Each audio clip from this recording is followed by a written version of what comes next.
todo aquello se viene así, pero de un sopetón, así de rápido, y se nos va el año. Se va el 2024. ¿Qué tenemos preparado para el día de hoy? El primer doble clic lo vamos a hacer en los detalles de los gastos reservados que se han hablado tanto en estas últimas horas. ¿Qué son? ¿Quién los puede utilizar? ¿Para qué están destinados? ¿Cómo se puede fiscalizar? ¿Qué es lo que se está diciendo al respecto en perspectiva luego de el caso Monsalve? Evidentemente que vuelve al tapete, aunque no es la primera vez. Ya hemos tenido investigaciones judiciales, algunas que todavía están en curso, que también apuntan hacia ese tema. Por ejemplo, en el Ejército, en Carabineros, etcétera. Será un tema que vamos a abordar en el programa de hoy a raíz de esta polémica acerca de su uso por el ex subsecretario, ahora en prisión preventiva, y que intentaremos explicar en conversación con Michel Figueroa, director ejecutivo de Chile Transparente, que nos va a visitar aquí en el estudio. Nuestro segundo doble clic lo haremos en las elecciones de gobernadores que se vivieron ayer en 11 regiones del país, en donde en la región metropolitana fue reelecto Claudio Rego por un nuevo periodo. Haremos un barrido por todas las regiones para refrescar en números lo que sucedió en el día de ayer. Y finalmente, junto al climatólogo Raúl Cordero, haremos nuestro tercer doble clic y serán las conclusiones que se sacaron de la COP29 que terminó el viernes pasado. Así comenzamos. Doble clic. Ahorra, invierte, confía en AFP Plan Vital, planes móviles de Entel Empresas y Came.cl, el sistema todo en uno de Chile. Presentan Doble Clic. Una nueva arista se ha sumado ya al caso Monsalve, luego que el subsecretario del Interior, Luis Cordero, diera a conocer que de los recursos destinados a gastos reservados se encontró un poco más de 1 millón de pesos. Esto de los 50 millones que tenía a su disposición en ese momento Manuel Monsalve. Un hecho que abrió el debate sobre el uso de estos recursos y si se puede fiscalizar en qué efectivamente son utilizados. Según se explica en la Ley 21.211, se entenderá por gastos reservados aquellos egresos que, por el Ministerio de esta ley, se faculta realizar exclusivamente la Presidencia de la República, el Ministerio del Interior y Seguridad Pública, el de Relaciones Exteriores, la Dirección Nacional de Fronteras y Límites del Estado, el Ministerio de Defensa Nacional, Fuerzas Armadas, Carabineros de Chile, Policía de Investigaciones y Agencia Nacional de Inteligencia, las que, para el cumplimiento de sus funciones públicas establecidas en la ley, siempre que sean relativas al orden público, a la seguridad interna y externa del país, a la inteligencia y contrainteligencia, y que por su naturaleza deban ser reservadas o secretas. En cuanto al control y justificación de estos gastos, la ley señala que en el caso del subsecretario del Interior debe rendirse la ejecución de los gastos al ministro o ministra del Interior de turno. Además, dado que no se pueden entregar detalles de estos por su calidad de fondos secretos, el subsecretario debe describir los objetivos a cumplir o que ya se lograron con el uso de estos gastos reservados. Si esos objetivos se cumplieron o no, lo evalúa el ministro respectivo. Bueno, un poco de actualización y de contexto de por qué surge todo aquello. La verdad es que viene desde hace bastante tiempo. El propio subsecretario Cordero, a raíz de este caso, señaló por allí, por el 30 de octubre, si mal no recuerdo, que precisamente se había dado instrucciones para que la Contraloría investigara el uso de estos gastos reservados. El tema ha vuelto al tapete luego que el diario El Mercurio hace ya algunos días diera a conocer en una publicación la declaración ante la Fiscalía, donde Cordero reveló que cuando asumió su nuevo cargo abrió la caja fuerte destinada a esos gastos reservados y en donde encontró 1 millón de pesos de los 50 millones de pesos que habían sido asignados de manera semestral a la Subsecretaría del Interior. En las últimas horas el subsecretario ha sido preguntado, ha sido inquirido por esta situación, ha dado algunas entrevistas, ayer también hizo un punto de prensa antes de emitir su voto en la elección de gobernador aquí en la región metropolitana, entregando algo más de los antecedentes luego de conocida esta información. Él además había señalado en otra entrevista que estos gastos reservados además se estaba esperando la rendición del propio Manuel Monsalve, que debía realizarla luego que se diera cuenta de estos hechos. Entonces surge la pregunta obvia de cómo se destinan estos recursos, quiénes los fiscalizan, si la normativa que fue modificada ya hace algunos años a propósito de otros escándalos que surgieron, como por ejemplo la situación en el Ejército, se hicieron y se plantearon una serie de controles cruzados, por decirlo de alguna manera, de mayor supervigilancia sobre esta materia. Queremos abordarlo más en extenso, más allá del caso Monsalve propiamente tal, sino el foco en el tema de los gastos reservados, y lo hacemos ahora aquí, en Doble Clic. Doble Clic. Conduce Ramón Ulloa. Bueno, y para eso nos acompaña en el estudio Michel Figueroa, director ejecutivo de Chile Transparente. Michel, muchísimas gracias por estar con nosotros. Muy buenos días. Buenos días, Ramón. Bueno, lo decíamos un poco en la introducción, ¿no? De lo que significa esto de tener gastos reservados. Así que tenemos tiempo, así que partamos de lo más general a lo particular, ¿no? Muchas personas seguramente, a propósito de los escándalos anteriores, a propósito de esta investigación, se preguntan exactamente si son necesarios y por qué la existencia de unos gastos reservados. Esto es común, esto no es algo extraordinario, esto ocurre siempre, esto está contemplado. Exactamente, los gastos reservados justamente son un tipo de gasto que, como escuchábamos en la introducción del programa, la misma ley de presupuesto, que es aprobada por el Congreso Nacional, que tiene una discusión pública, autoriza a ciertas autoridades, particularmente Cancillería, Defensa, Interior, para algunas labores muy específicas. El problema de esas labores específicas es que es raro hoy día tener a una autoridad política como un subsecretario haciendo labores en materia de inteligencia o en materia de contrainteligencia, o incluso una labor de seguridad pública que involucre no poder rendir los gastos que está ejecutando. Porque justamente esperaríamos que eso lo hiciese directamente alguna de las policías o las Fuerzas Armadas. Por tanto, al final lo que llama la atención es por qué concentrar este poder en una autoridad política que hace una actividad más bien de representación, más que justamente en quienes hacen las labores operativas. Y ahí es donde está el problema, porque además vemos que hay muchos presupuestos secretos en la práctica. Cada una de las ramas de las Fuerzas Armadas y de Orden tienen presupuestos reservados. Uh-huh. Y además tienen mecanismos de financiamiento más amplios que les permite hacer la labor. Y al final, lo que se repite en este tipo de casos es lo que hemos visto en el pasado, con otras situaciones de corrupción, como lo que pasó en Carabineros, lo que pasó en el Ejército, que cada vez que hay discrecionalidad en el uso de los recursos públicos, que esas decisiones están concentradas en una sola persona y que además se dan en el secreto, se dan como todos los factores clásicos para que un hecho de corrupción pueda existir. Y al final lo que está, otra vez en el caso Monsalve, en definitiva en cuestionamiento, es si realmente estos recursos se usaron para una finalidad pública o terminaron financiando actividades o ilícitas o actividades particulares del señor Monsalve que nada tienen que ver con la función pública que él cumplía. Y dado que no tienen un sistema de control respectivo como lo tendrían los otros recursos públicos, donde hay boletas, hay procesos para gastarlo, y estos se gastan en efectivo, al final no tenemos cómo trazar lo que se hizo con el dinero. Y ya sabemos que la rendición que se hace es casi una rendición verbal, de yo ocupé bien estos fondos públicos. Y confío en que tú lo hiciste bien y por tanto no lo cuestiono. Pero dado de que justamente la intención de esos gastos es que nadie sepa para qué los estamos utilizando, es que en la práctica hoy día, aunque el subsecretario actual Cordero diga está la Contraloría auditando, ¿cuál es la posibilidad real de auditar flujos de dinero que se hicieron de pago de mano en mano y donde no hay boletas o respaldos físicos en papel que nos permitan decir esto se gastó en qué? Ahora, cuando se hace esa reflexión, me acuerdo, no a partir de este caso, que tal vez puede ser más particular, porque la primera observación que haces tú es justamente que una autoridad política que está viendo este tema, pero cuando se vio, por ejemplo, el caso en las Fuerzas Armadas o de Orden, se daba el siguiente ejemplo, decía, sí, ok, pero por ejemplo, ¿cómo voy a tener el respaldo de una boleta si para servicios de inteligencia, por ejemplo, necesito pagarle a un informante? Y eso está dentro del marco de la inteligencia y no se tiene que saber a quién le pagué ni cuánto le pagué. Entonces, se justifica necesariamente que sea reservado, porque si no tendría otro título, no se llamarían gastos reservados. Es la naturaleza del gasto el que lo hace reservado, por lo tanto, no puede haber esa trazabilidad tan clara de tener una boleta, porque ningún agente encubierto me daría una boleta. Exactamente, y ahí es donde está el problema. Entonces ahora cuando creemos que pudieron haber terminado estos recursos gastándose en actividades ilícitas o no propias del cargo, al final tenemos que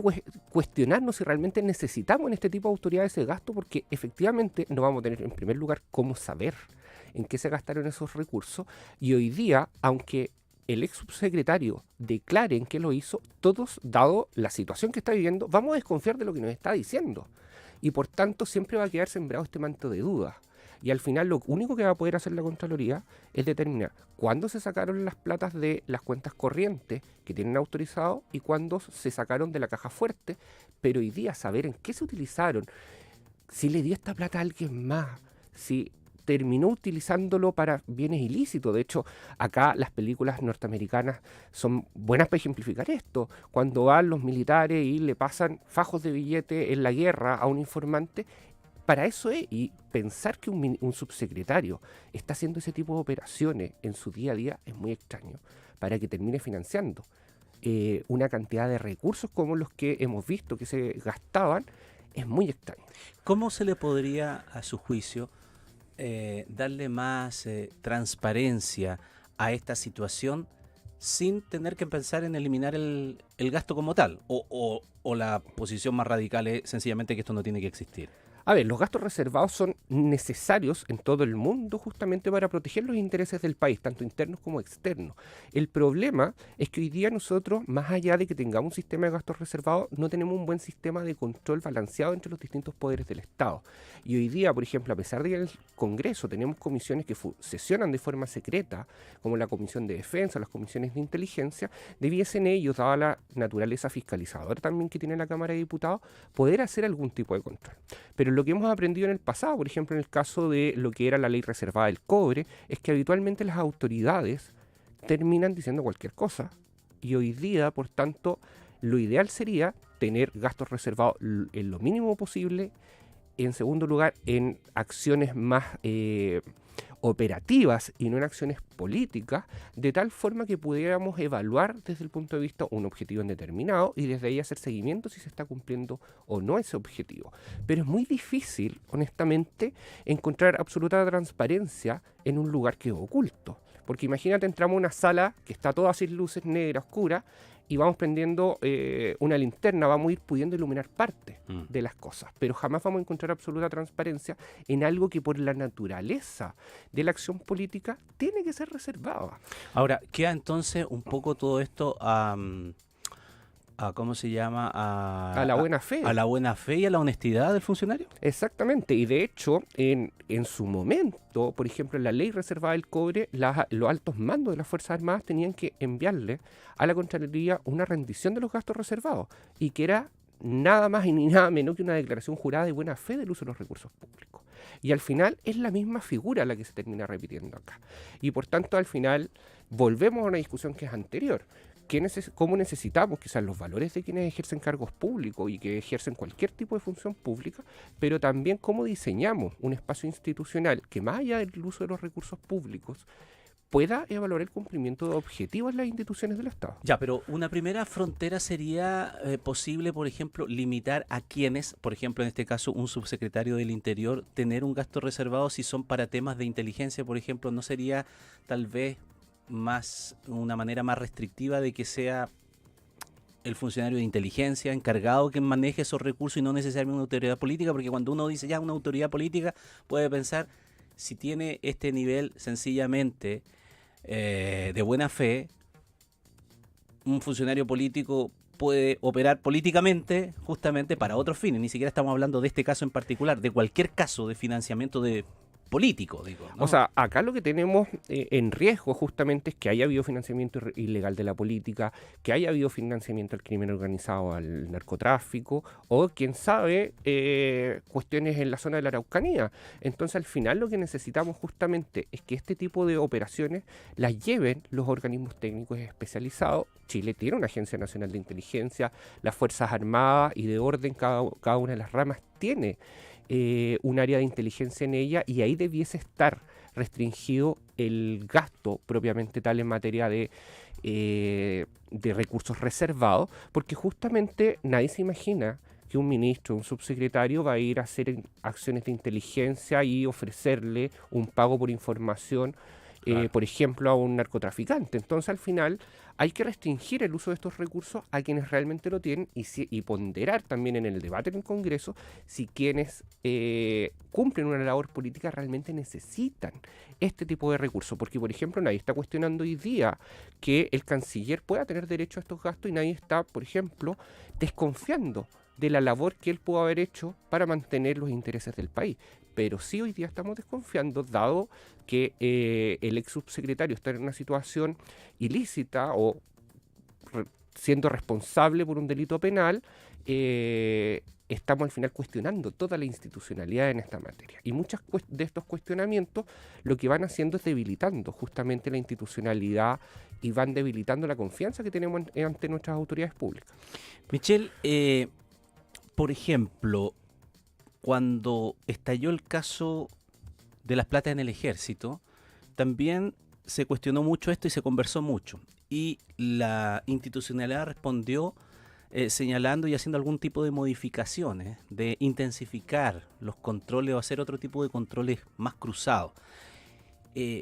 La opinión de ustedes al respecto, ¿se avanzó sobre esa materia o quedó a medio camino eso? A ver, en el caso del ejército, primero terminamos derogando la ley de lo que fue la ley reservada del cobre y lo modificamos por un sistema de financiamiento reservado, pero con un mecanismo de varios años que le permitía al ejército tener cierta estabilidad y con un control en esta materia en el Congreso. El problema que lo que vemos desde Chile Transparente hoy día es que no hay ánimo político de ningún sector de darle una solución más institucional a este tipo de problemas hoy día, porque están todos diríamos, ensañado en buscar sacar el provecho político de esto y no dar una solución estructural al país. Y si eso dejamos que siga pasando, lo único que vamos a hacer es deteriorar el funcionamiento de las instituciones y hacer que esa desconfianza que tiene la gente siga aumentando. Ayer cuando se le preguntaba al ex subsecretario hizo algunas aclaraciones, sin entrar mucho más en detalle, porque al final cuando también se habla mucho de estos temas se dice, bueno, son materias reservadas también, entonces... Pero, por ejemplo, hizo alguna aclaración ante la pregunta de algún colega periodista. Se le preguntó si, por ejemplo, el ex subsecretario pudiese justificar dineros porque los gastó en representación en una comida. No sé, pensando en que eventualmente la plata que se gastó en ese restaurante aquel día proviniera de este caso y pudiese ser justificada de esa manera, aunque no era en el ejercicio de su cargo, estamos claros. Pero si fuese así, comida con, no sé, con el gobernador de no sé a dónde, o una figura invitada, un jefe de inteligencia que lo viene a visitar. Pero el subsecretario dijo ayer, no, que no era para ese tipo de cosas. Efectivamente, las autoridades públicas, dado el presupuesto de la nación, tienen posibilidad de hacer gastos de representación. Que son otra cosa. Y son otra cosa, son actividades protocolares, son visitas, o son incluso acciones que, dada la naturaleza, yo necesito generar un acuerdo con varios intendentes, los invito a almorzar. Claro. Y eso se puede rendir como gasto de representación. Las acciones de inteligencia tienen que ser, en el caso de la Subsecretaría de Interior, para mantener el orden público e interior de la nación. El gran problema que al final se da en este tipo de situaciones es que como no tengo un control, como el gasto es en efectivo, al final yo puedo haberlo gastado en lo que quisiera, pagué en efectivo y nadie saber en qué ocurrió. Entonces, al final el manto de duda que se ha sembrado desde varios colegas de los periodistas que han hecho estas preguntas es que justamente, dado que sabemos que en el caso de la violación se pagaron todos los consumos, tanto del taxi como del restaurante, con efectivo, y hoy día, siendo sincero, ninguno de nosotros anda con un flujo de efectivo en la billetera tan alto. Por tanto, al final empieza a aparecer la sospecha de si realmente esos dineros de los gastos reservados terminaron financiando incluso una actividad delictual. Y ahí es donde hoy día, aunque hagamos lo que hagamos, y el gran problema, y impopular decirlo, no vamos a tener certeza de lo que ocurrió con esos dineros, dada la naturaleza del gasto y dado que justamente todas las operaciones fueron en efectivo.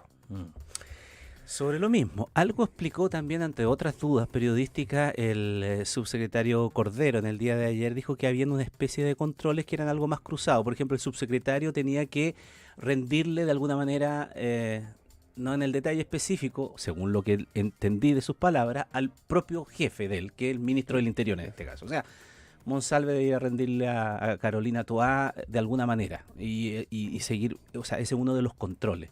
¿Eso resulta efectivo o no resulta efectivo? A ver, desde la teoría los controles siempre deberían ser jerárquicos, cruzados, internos y externos. Yeah. Pero el problema que lo que vemos acá no es que exista el control jerárquico, sino es cómo se ejerce ese control. Porque cuando tú vas y me preguntas, Michel, ¿cómo te gastaste la plata de los fondos reservados? Y yo te digo, bien, la gasté en unas reuniones que tuve con unos informantes. No te puedo contar nada más porque la naturaleza es reservada y tú tienes que confiar en mí. Entonces, en definitiva, más allá de que exista formalmente un control, el control es imposible ejercerlo en la medida que yo no tengo información que validar o respaldos que mostrar del buen uso de esos gastos.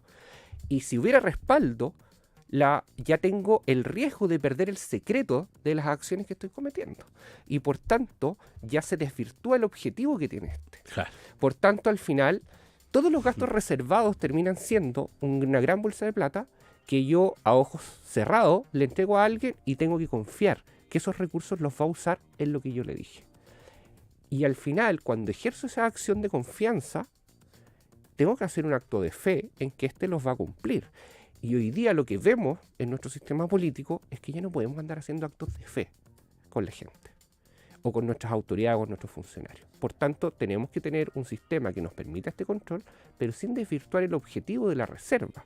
Y por tanto, lo mejor sería es que este tipo de autoridades no tuviera gastos reservados o al menos fueran lo mínimo posible. Esa es la otra posibilidad, ¿no es verdad? Que si no se va a poder eliminar aquellos por la naturaleza que tienen y el destino obvio, que el espíritu por el cual se crean este tipo de gastos, es que puedan ser limitados en su cuantía, dependiendo justamente de un análisis mucho más técnico de quién debiera finalmente visarlo o tener ciertos controles de que uno dentro del mismo ámbito de no sé, pues de acción, por ejemplo, si es dentro de inteligencia, sea chequeado entre medios, visado uno por otro, digamos, ¿no? Y ahí está la labor de lo que se denomina la contrainteligencia, que es justamente poder controlar lo que está haciendo la inteligencia. Y por eso desde las Fuerzas Armadas y de Orden existen siempre dos ramas, la de inteligencia y contrainteligencia. El problema de fondo en este tipo de cuestiones es que las sociedades al final tienen que convivir con un grado de opacidad de cierta forma o de secreto necesaria para hacer funcionar ciertas instituciones como el mantener el orden público del país o los intereses de la nación. Pero necesitamos que quienes ejercen esas labores lo hagan justamente con esmero, basado en valores y donde al menos existan acciones correctivas cuando logramos detectar que están ocurriendo cosas que se alejan de estos objetivos. Y eso hoy día es lo que nos falta discutir como país. Saber cuál es el rol de cada una de las instituciones, qué objetivos les ponemos, porque nosotros hoy día discutimos presupuestos. Se acaba de aprobar hace unos días las últimas partidas de la ley de presupuesto, pero aprobamos el ejercicio de un gasto. Te digo, Ramón, te puedes gastar 500 millones en tal cosa, pero no te pongo un objetivo asociado a ese presupuesto. Y hoy día lo que nos falta justamente es poder mejorar en lograr resultados con los recursos que te estoy dando. Y desde ahí poder hacer una evaluación más que simplemente dar una cantidad de recursos propiamente tal y te digo, bueno, tú ve cómo los gasto y confía en que los va a gastar bien. Tremendo tema, sin duda, ¿no? Y no resuelto, como estamos viendo, a raíz de la dura realidad que nos golpea cada cierto tiempo. Por eso lo hemos querido traer a colación en el día de hoy para reflexionar, para que usted tenga más elementos de juicio, además, y de esa manera conversarlo y buscar una solución a algo que, si bien tiene que existir, tal como dice Michel, hoy día todavía hay un manto demasiado grande de opacidad o de caja negra que justamente provoca este tipo de situaciones y que al final lleva a la desconfianza ciudadana, que es lo peor que puede surgir para cuestionar las instituciones y su funcionamiento. Michel Figueroa, director ejecutivo de Chile Transparente, muchísimas gracias por estar con nosotros esta mañana. Gracias a ti, Ramón. Doble clic. Bueno, la conversación con